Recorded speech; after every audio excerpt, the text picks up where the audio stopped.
Ama, makapangyarihan, lumalapit kami sa iyong na may pusong puno ng pasasalamat. Hinahanap ang iyong presensya sa aming buhay. Sa panahon ng kagalakan, ikaw ang aming awit. Sa panahon ng kagalungkutan, ikaw ang aming kaaliwan. Panginoon, nagtitiwala kami sa iyong walang hagang pag-ibig. Pagpalain mo ang aming pamilya, mga kaibigan, at lahat ng nakakailagan. Naway pampuno ng iyong kapayapaan ang aming mga tawanan at puso. Panubayan mo kami, Panginoon, sa aming mga pasubok. Palakasin mo ang aming pananampalataya at hayang lumakad kami sa iyong liwanag. Ipinagkakatiwala namin sa iyo ang aming mga aalahanin. Nananalig ng hawak mo ang aming kinakabusa.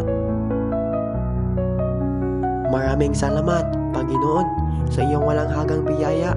Sa paggalang ni Jesus, ito ang aming panalangin. Amen.